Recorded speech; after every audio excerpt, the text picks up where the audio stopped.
What happens when you take the gameplay of Binding of Isaac, combine it with the map style of Slay the Spire, and the visual style of Don't Starve, with a bit of the visual flair from Hades, and some of the management stuff from Stardew Valley's farm? Oh, and as a little bit of an additional aesthetic, we use the woodland critters from South Park as your characters. You get Cult of the Lamb. Try to catch me howling at the moon. Hey guys, what's going on? My name's Sandman, and I just want to quickly say thank you to everybody who has subscribed to the channel. We've hit 100 subs, and that's still blowing me away that we have actually gotten that high. But let's quickly get into this first impressions of 10 hours of Cult of the Lamb. Cult of the Lamb is an isometric view, procedurally generated roguelite game that is based around you leading a cult of cute little animal-like beings to free an old god that's been imprisoned by these 4 bishops. You have to build up the ranks of your cult and manage their faith in you, as well as their hunger and wellness. Also, each bishop has its own area that you have to go and do runs through, like Slay the Spire, to be able to get to them and kill them and free your old god. That's the basics of the game. And before I go any farther, I do want to say something. I don't like Binding of Isaac. I've never been a super huge fan of roguelites in general, but I do get how they work and why they are so popular. This is only the second one that I actually really like. First one being Hades. And Cult of the Lamb is a game that I could see myself playing for a good long while, unlike something like Stolen Realm. I'm currently playing the game on extra hard, and even then, I'm having a lot of fun with it, even with the amount of deaths that I have. The gameplay and controls are really tight and responsive within the arenas. I feel like I always have control, and there's not really anything that throws me off, except for some of the vegetation within the level. There have been a few times where I've died because I couldn't see my character or see where the enemies are attacking me from. And that's one of like the few nitpicks that I have with Cult of the Lamb. But other than that, the gameplay, especially in the arenas, is really solid and it's really good. I find it challenging enough with like the amount of enemies that are in there, but I don't find it overwhelming. Like some other games make the mistake of sending multiple enemies at you so you can't really control the situation. I think Cult of the Lamb is really good at letting you control the situation and not overwhelming you. And the same can be said for the management systems outside of the arena runs. The management systems outside of these runs are very easy to understand and to learn. They work well and they're very interesting with what you have to manage. Using the shrine to gain devotion and unlock different structures and ways to automate your resource collection is interesting. Having to use the temple to give a sermon and perform rituals to restore your cult's faith is simple and interesting. Hell,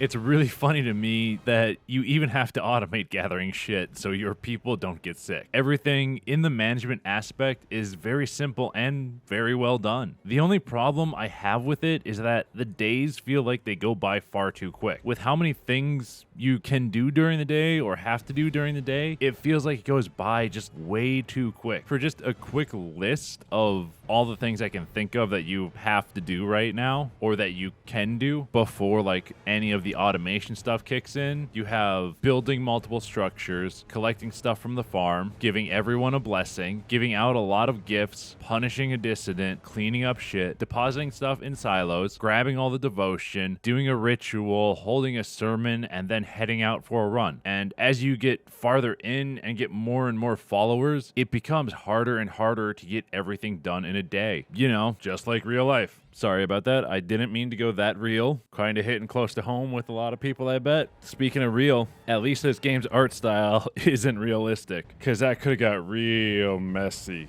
Cult of the Lamb's art style is great. I think it works super well to not make the game too serious. The game could have easily been taken far too seriously if they used like any other art style other than like a Don't Starve inspired art style with cutesy animals from the South Park Woodland Critters episodes, which might have also influenced the story, but you never know.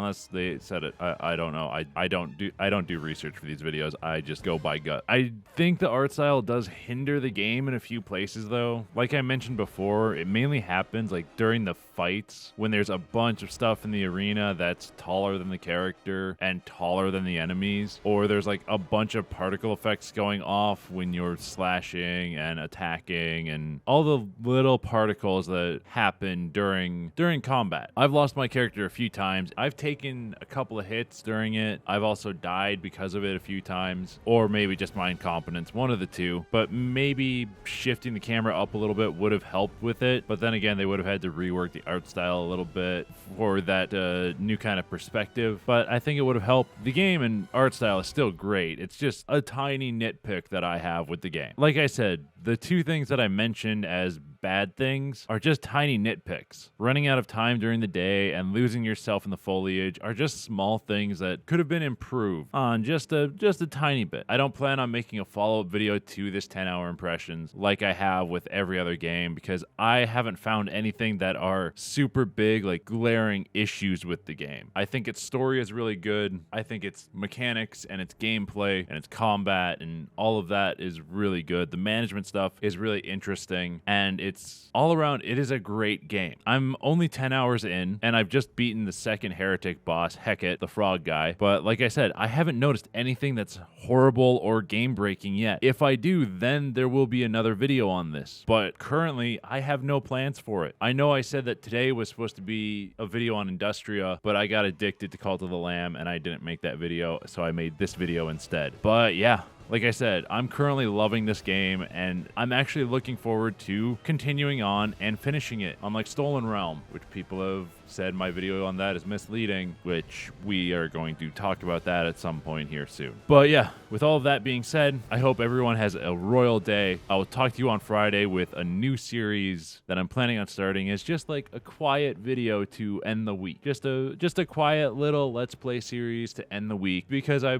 still want to make 2 videos a week, but I want a video that is not something that is super editing intensive. So have a royal day. I'll talk to you guys later. Peace.